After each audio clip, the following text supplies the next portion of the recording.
Hello and welcome back to my channel. I'm Sarah and this is Sassy Life Story. Today's video is going to be about the Cetaphil Sheer Mineral Sunscreen SPF 30.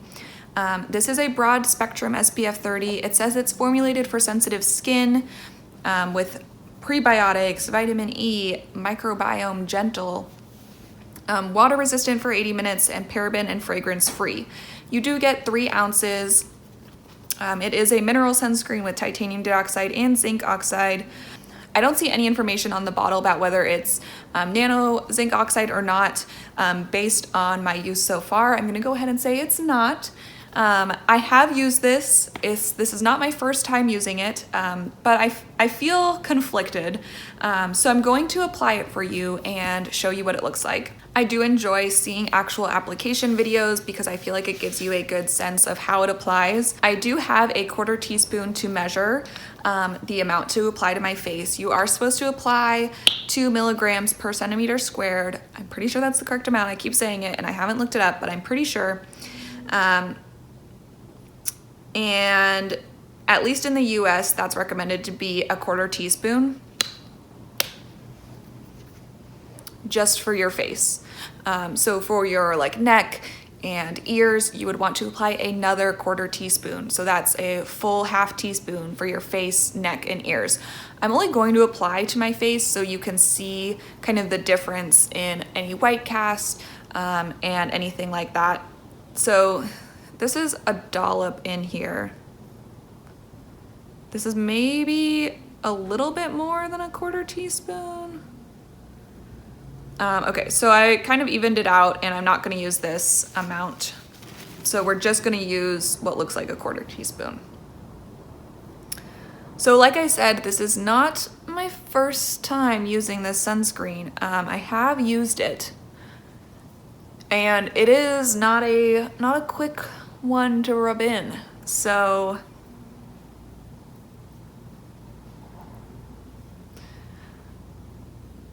you're just rubbing it in for a while.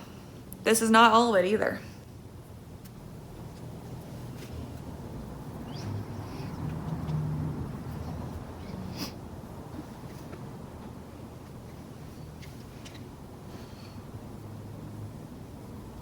And this point is definitely the oh God, what have I done point of the sunscreen. So if you wanted a sunscreen to do that for you, here you go. Let me just work on rubbing it in and then we'll talk about it.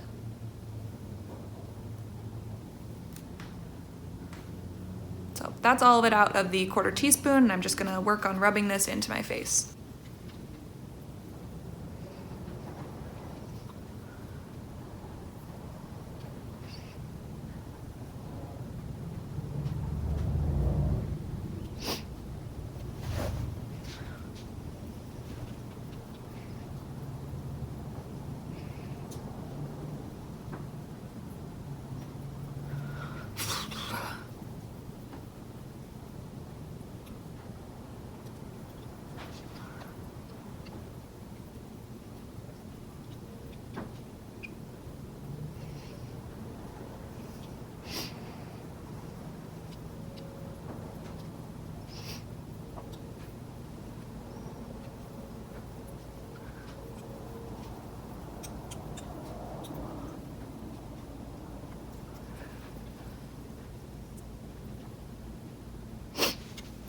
So this is the point in the sunscreen where I'm tired that I'm still applying it.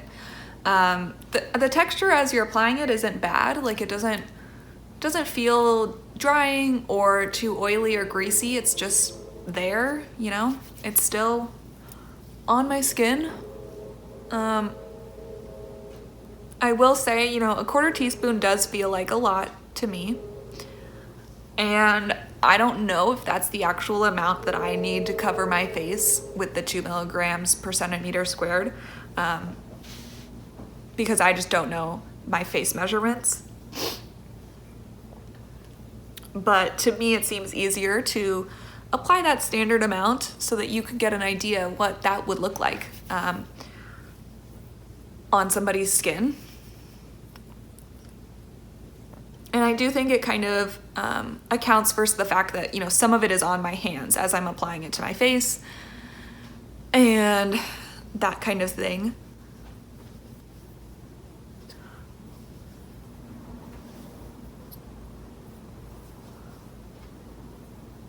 I feel like it's starting to actually pill a little, which I have not experienced when I've used it before.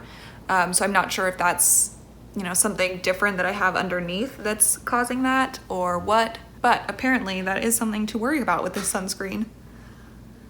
When you are applying sunscreen, don't forget your eye area.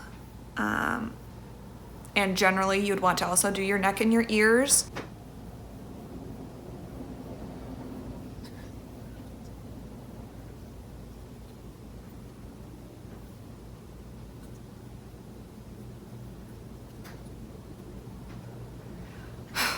I feel like this is the best I can do here with the small mirror. I'm gonna go, I don't even know.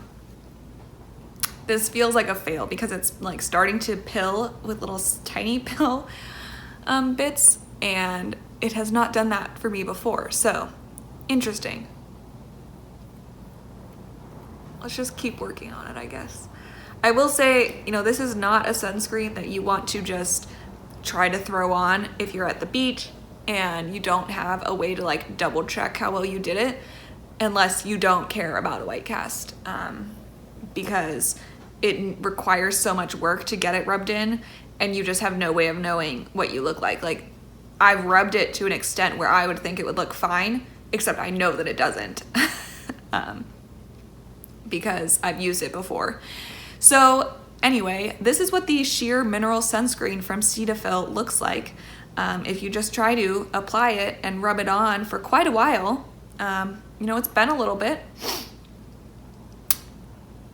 At some point, I also don't know, like, as you continue rubbing, are you just rubbing it off and that's why it looks like it's rubbing in? I'm not really sure. So let me tell you a little bit about how I feel about this sunscreen. This is actually a worse white cast than I've had when I've used it before, but that's probably because I did not actually use enough before. And I also rubbed it in more. It wasn't pilling, so I was able to rub in for longer, which I do think made a difference. I think that when I see sheer on a sunscreen, I think it will rub into my skin. I don't know if that's what's supposed to be intended when it says sheer, but from what I've seen from these sunscreens, that's not the case. There definitely is a white cast. I have a white cast with the SPF 50 as well. I'll do a video on that one too. I can get it to rub in a little bit better if I spend a lot of time on it and like rubbing it in, waiting, rubbing in areas where it didn't rub in as well as other places, that kind of thing. So I can put some work in to get it to rub in better. But I'm also very fair skin tone. So if you have a darker skin tone, like even if you just have a medium skin tone, you're probably not going to have the ability to get it to blend in very well at all. So in my opinion, that makes it a very difficult sunscreen to recommend because most people want a sunscreen that doesn't look like they're wearing sunscreen. You know, people want to just have it be easy to apply, have it be something that's not super noticeable. They don't smell it, they don't see it. And this is not that sunscreen. It doesn't really have a noticeable scent. Nothing, it doesn't smell strongly of like sunscreen or anything like that. It's also fragrance free, so it doesn't smell like any specific added fragrance. So that's fine. When I've worn it, it doesn't really feel drying or hydrating. It's just kind of neutral, which is fine for most people, I think. So it has that going for it. But it definitely does have an issue with white cast. And although previously I thought it did not have an issue with pilling, apparently it does. So this is what the sunscreen just is gonna look like for today. I'm probably gonna go wash it off and do something else. I will also say that it does not apply well to the eyebrow area. So my hair there, if I'm applying sunscreen and I don't avoid that area, it does not look well. It doesn't look good, but you probably do kind of want to have some level of protection in your eyebrow area, depending on like if you're actually going to be out in the sun, I guess, versus just incidental exposure, like walking to your car to go to work or the grocery store. This has not irritated my eyes when I've worn it, so that's a good. I just don't know. I don't know if I would recommend this sunscreen unless you are maybe quite pale, or if you need a mineral sunscreen and you don't mind having a white cast. Maybe you're going to cover it with makeup or tinted sunscreen. I would caution that you don't ever want to mix anything into your sunscreen, and even if you're going to apply makeup, you probably do want to wait a little bit before applying it because you want your sunscreen to form that film on your skin that will protect it. So your sunscreen label will say apply liberally 15 minutes before sun exposure. From my understanding, that's not because it needs 15 minutes to be active, but that it needs 15 minutes to like set and actually form that barrier, like have the barrier be like on your skin. So your skin is not like a smooth piece of paper. I guess I don't know how smooth paper is either, but your skin is not entirely smooth. It has many, many small bumps. So like hills and valleys that you need the sunscreen to form a barrier over both of those things, which is part of why you need to apply so much as well. That it needs to be enough to go into any valleys and cover the hills, not just going into the valleys. So anyway, for my understanding, the 15 minutes is so that your sunscreen can form that barrier, not so that it can like activate. I'm not a scientist, I'm just a person who does research on these types of things on the internet. So that's my understanding. So you would want to give it some time to form that film before you apply things like makeup that could disrupt it. And mixing things with your sunscreen is a general no-no because it could mess with the formula and make it not as effective. So with these sunscreens, I do like to do a shot of it after 15 minutes after application so we can see if the white cast does dissipate at all. I do think the white cast on this sunscreen does get better a little bit after it has sat on your skin for about 15 minutes after you've applied. But I will also say it looks better in indoor lighting versus like natural, like sunlight type of lighting. So you could apply it at home and think it looks fine, and then you go outside and it looks much worse. So that's kind of a big downfall to this sunscreen as well, is that it does look different in different lightings. Like the white cast is more noticeable. So if you don't realize that, you might find yourself looking crazy once you go somewhere without realizing that was going to happen. So overall, that's this sunscreen. Pros and cons. They're there. They are there. So as far as my thoughts on this sunscreen, I do think it's a pretty neutral formula. I dislike how long it takes to rub in. I think it really loses points for me on the application, and then the white cast. I think if it didn't take so long to apply, I probably wouldn't dislike it as much, but just the time spent rubbing it in is just so long that I feel like I get to a point where I'm applying it and I'm just like, am I ever going to be done applying it today? And that really discourages me. So I really dislike that.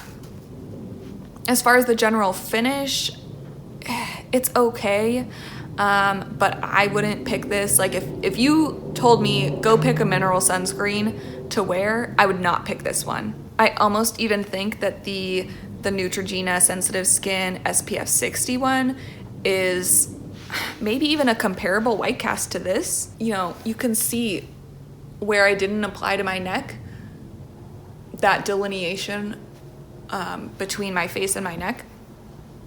And the Neutrogena one I think has a similar white cast and a much higher SPF rating.